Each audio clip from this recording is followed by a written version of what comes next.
Imagine standing in the middle of a battlefield, not because you were ordered to be there, but because you choose to be there.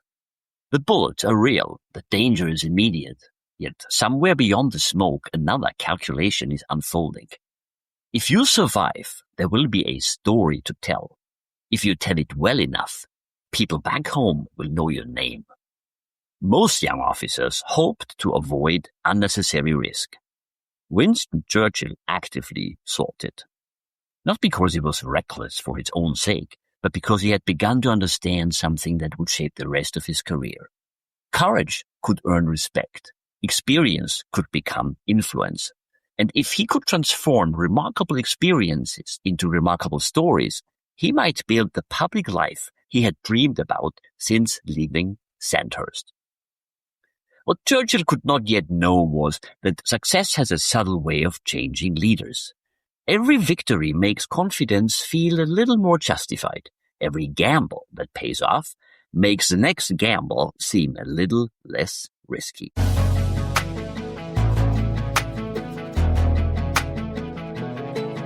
Welcome to the Mammoth in the Room podcast, where we share real-life stories about leadership and their underlying human behavior rooted in science and research. We unpack and interpret the evolutionary forces behind it to help you to better lead your people for outstanding business results. Welcome back, everyone, to the Mammoth in the Room, where we explore leadership lessons that stand the test of time, using history and neuroscience to explain the human behavior behind pivotal decisions. Because those same patterns still shape how leaders and teams succeed or fail in organizations today. I'm Nicholas Bocconi, CEO of Mammoth Leadership Sciences. When we left Churchill, he had just received his commission in the 4th Queen's Own Hussars. Military life offered adventure, but it also offered something else he valued just as highly: opportunity. Churchill had no intention of quietly serving out a conventional officer's career. He wanted to see the world, witness history as it unfolded, and, wherever possible, place himself close enough to events so that he could participate in them. His first opportunity came surprisingly quickly. In 1895, Churchill traveled to Cuba as both a military observer and a newspaper correspondent, reporting on Spain's campaign against Cuban insurgents. It was an unusual arrangement for such a young officer, but it revealed an instinct that would define the next phase of his life.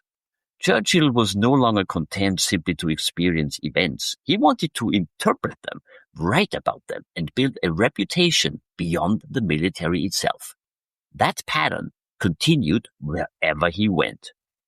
His regiment's posting to India exposed him to both military service and long periods of waiting, time that Churchill refused to waste. Convinced that his formal education had left significant gaps, he designed one of his own. History, philosophy, economics, politics, military strategy filled his reading lists, often for hours each day. The young man who had once frustrated his teachers was now educating himself with extraordinary discipline, driven not by exams, but by curiosity and ambition. Learning soon became action. Churchill joined the Malacan campaign on India's northwest frontier, serving as an officer while simultaneously sending dispatches home to British newspapers. Those reports attracted attention for their vivid detail and energetic style, eventually becoming his first published book, The Story of the Malacan Field Force. It marked the beginning of a second career that would accompany him for the rest of his life. The campaigns continued. In 1898, Churchill rode with the 21st Lancers at the Battle of Omdurman in Sudan, one of the last great cavalry charges in British military history. Once again, he transformed first-hand experience into journalism, and journalism into another book, The River War. Writing was no longer simply a creative outlet. It was becoming an essential part of his public identity, generating both income and an audience that extended far beyond the army. Looking back, it is tempting to see an ambitious master plan. The reality was probably more organic. Churchill certainly possessed remarkable ambition, but he also displayed an unusual willingness to seize opportunities as they appeared. Military assignments became newspaper stories. Newspaper stories became books.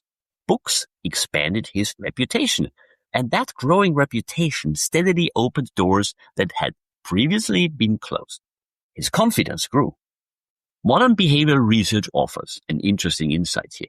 Success does not automatically make people overconfident, nor does repeated achievement inevitably distort judgment.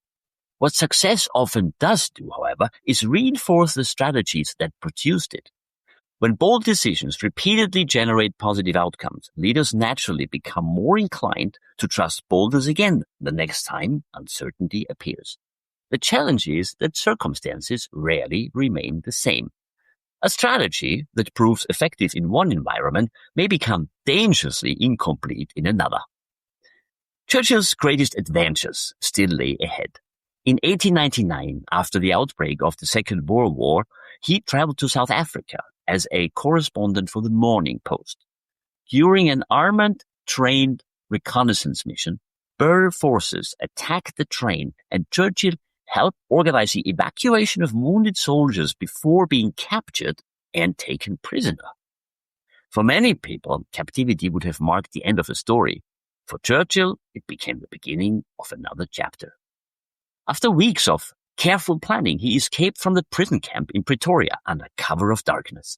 Alone and carrying little more than determination, he traveled hundreds of miles through enemy territory before eventually reaching safety in Portuguese East Africa. The escape electrified Britain. Newspapers followed every development. Public lectures attracted enthusiastic audiences. His books found even wider readership, and the young officer returned home not simply as a soldier, but as one of the country's best-known public figures. Churchill understood that fame by itself was never the destination. It was leverage.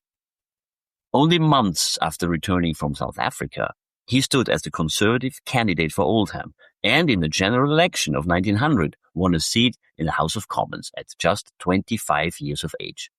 Parliament became the next arena in which his energy, confidence, and willingness to challenge convention would distinguish him from many of his contemporaries. The rise was astonishingly rapid. Churchill soon broke with his own party over trade policy, crossing the floor to join the Liberals in 1904, a decision that infuriated many conservatives, but reflected his willingness to follow his own convictions, even at considerable political cost. Ministerial promotions followed in quick successions, and by 1911, still only 36 years old, he had become First Lord of the Admiralty, responsible for preparing Britain's navy as tensions with Germany continued to grow. It was an extraordinary ascent.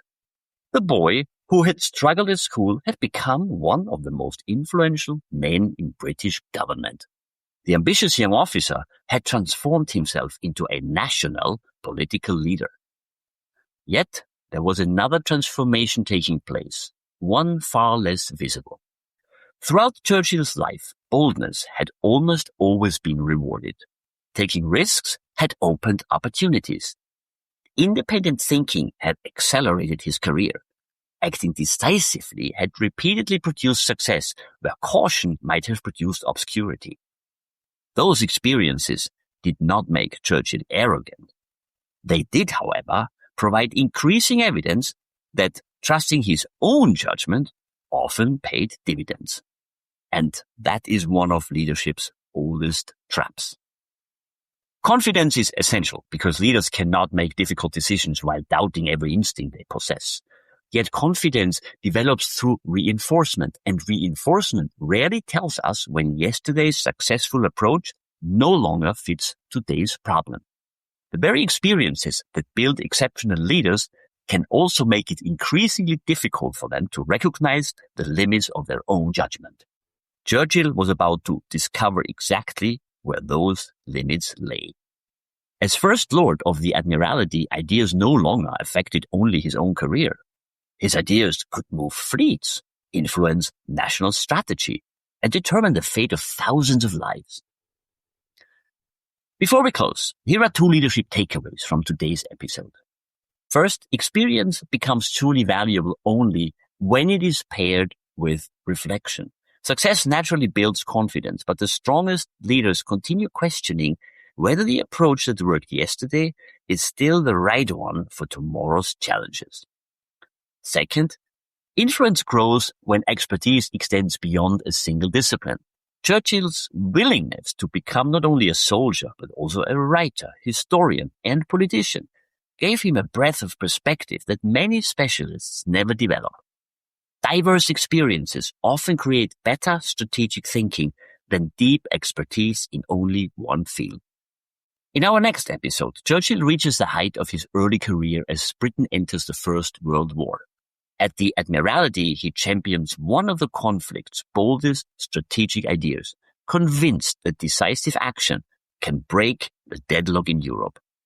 Instead, he will become associated with one of the war's greatest disasters, forcing him to confront a question every leader eventually faces. What happens when the qualities that made you successful become the very qualities that lead you into failure? All right, this was it again for today. If this episode resonated with you, whether as a leader, a student of history, or someone curious about why power unfolds the way it does, please subscribe, rate, and share it with someone in your network who would appreciate this kind of perspective. And lastly, if you're interested in more, you can order my book.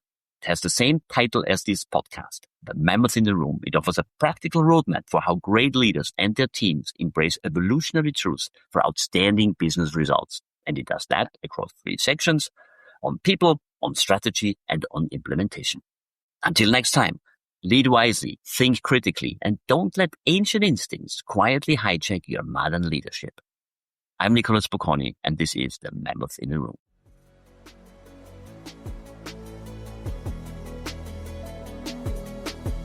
Thank you for listening. If you enjoy this content, don't forget to subscribe. I'll see you on the next episode of The Mammoth in the Room.